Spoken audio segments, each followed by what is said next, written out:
Okay, here we go. Here's the first idea, arcs and chords. So in this little picture I have over here for you on the right hand side, what do we call that circle? Circle what? Circle O, very good, okay. And we have 3 points on the circle. What are the 3 points on the circle? R, S, and T. Good, alright, good.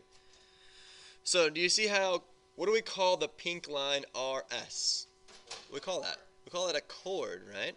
Because it's a line segment that intercepts the circle on the circle in 2 points. So we have RS is called the chord, all right? So then the minor arc RS, where's the minor arc RS? Can I highlight it for you? What would it be? Would it be the little one or the big one? The minor arc RS. It would be this one here, right? This one is the minor arc RS. This is known as the arc of chord RS. So I'll write that down. Okay? Oops, not in the highlighter though. This is the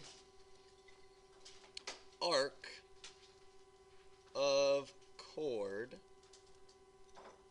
RS. And chord is a line segment.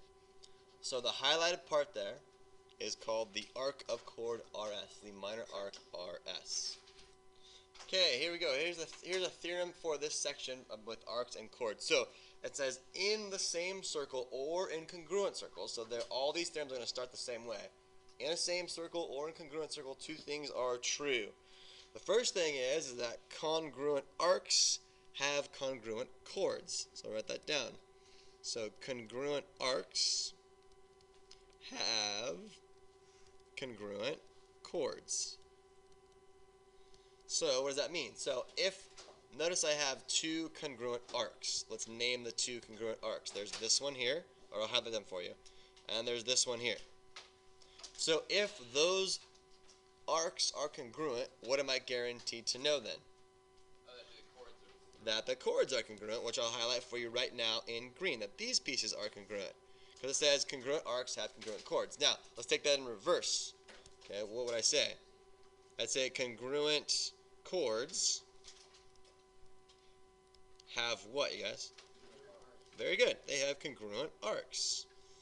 So let's highlight that one in different colors here. So let's go pink, right? So if I know that this chord and that chord are congruent, what can I then say? Then I must know that this arc and this arc are congruent as well. Alright? That's what our theorem says, and we're going to use that today. Okay, this is the theorem. I'm going to leave out one very, very, very important word. Okay? I'm going to see if you guys can figure it out. So, the theorem says this: the diameter or a radius that is perpendicular to a chord blank the chord and its radius. So here's the example of this, yeah? So what I have here is I have a radius drawn. It works for a diameter or it works for a radius, okay? So if I draw a chord that is perpendicular to a radius or a diameter. So as an example, let's say I do this one here. That green line is a chord and it is now perpendicular to my radius. Do you guys agree with that? Okay. What do you think it does to, or what do you think that happens on the chord? Yeah, very good, okay.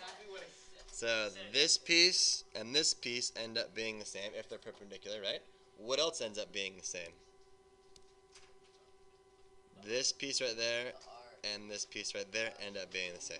You guys see it? That and that. I can write that. So check this out. I could do the same exact thing over here, right? What if I drew a chord like that? If I draw a chord and my chord is perpendicular to a radius or perpendicular to a diameter, then I know that my chord is then cut exactly in half, which means that my arc is also cut exactly in half. So what's the key to this? What's the key to knowing this, you guys? The key to knowing this is that it's at perpendicular. You've got to know that part right there. So the key word so in here is bisects. So a diameter that is perpendicular to a chord bisects the chord and its arc. Okay, so take a look at this circle I have drawn for you. I've given you a chord, okay? I've given you this chord over here, and we'll call it chord AB. Oops, chord A. Here's B. How do you measure that distance from the center of the circle? What's it called? How do you measure a line to a point not on the line? What do we call that? Starts with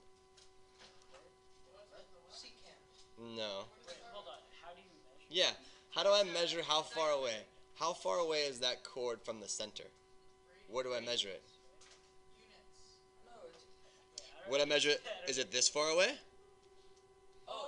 No. So where it's like perpendicular. Is it this far away? So where it gets perpendicular. No, it's it's this one right here, right? It's this far away. This is how we measure it, perpendicular. It's the closest point, right? It's the closest point. Okay, so what if I told you that this was exactly 9 units away? All right? Then if I went 9 units away in the other direction and I drew another chord, what do you think is true about this chord over here, C to D? Exactly. Exactly. So the theorem says this: in the same circle or incongruent circle, chords equally distant, and we measure equal distance by perpendicular, from the center are congruent. I don't understand how chords are right. Yeah, that's the important part. The closest point from, if I consider this chord a line, and I consider the center a point not on the line, the closest point is the line that's perpendicular to it, the altitude. Think of it as the altitude. Okay, that's how we measure the closest point. So the theorem says, in the same circle or congruent circles, chords that are equally distant from the center are congruent. So then what's the reverse of that then? What would What does that mean? Chords equally distant. So what that means is that they are equally spaced from the center. They're both 9 units in this case away. Congruent chords are equally distant from the center. Very good.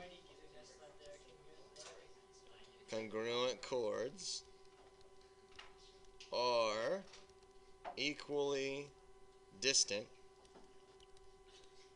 from the center. So for each of these theorems, is it just a statement and a property? Yeah, for the last ones that we've had, that's exactly what's been going on, right? We can say 2 things about it. We could say that, well, if I know that those 2 chords are equally distant from the center, then the chords themselves must be congruent, right? Or if I know that the chords are congruent, then they must be equally distant from that center, so that in this case it'd be 9 there. That's what that